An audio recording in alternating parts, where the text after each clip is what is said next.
How long did it take for the Earth to end? 3 short days.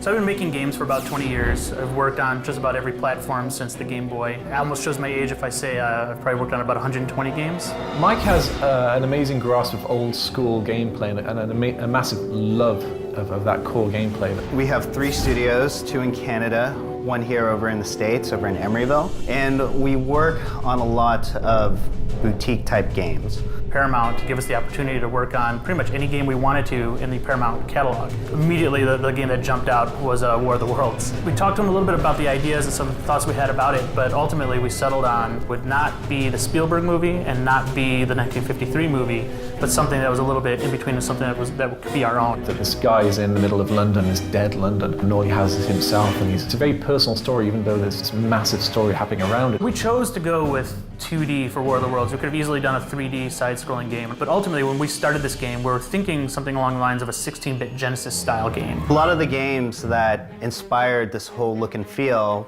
were flashback out of this world. The really classic Prince of Persia. These are adventure games. One of the best things about those games was you would learn from your mistake. You die often. If you get shot, you're dead. There's no health bar, there's no standardized power-up system or anything like that. This is more realistic. And because of that, the game is really difficult, and we as gamers appreciate that. When we set out to do War of the Worlds, we knew we would have to put it in a more modern sense, and the best person to do that was this author we had heard about and read about.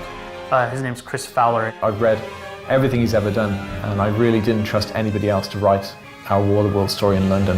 When Paramount came to me and asked me if I'd like to write a script for the game, they said they wanted to recapture everything that made the book great, which is brilliant for a writer because how often do you get a chance to work on something like this? I've been very fortunate to have Chris Hulsbeck as our music composer on the game. I grew up with the Commodore 64, and some of my favorite music on that system came from Chris. So very early on, Paramount decided that they wanted to go with real-life orchestra on this project, and so we found an orchestra in Macedonia. It was a funny day when everybody's like picking their favorite person to narrate, and it pretty much across the board was Patrick Stewart. We were very lucky that he said yes, and it was amazing working with him. He's such a talented person. Slight nuances in his voice can change the meaning in incredible ways I never realized that could happen. Just as I had watched amoeba moving about on my microscope slide, so the Martians saw us. My favorite part about War of the Worlds has actually been watching the visual style come together. The first hour of this game, the way we take you from a guy on a train and put him into the middle of hell on earth. I couldn't be happier with the way it looks and feels and the colors we've chosen for the game. But even more so than that is watching people actually play the game and identify that as one of the most distinguishing things about War of the Worlds.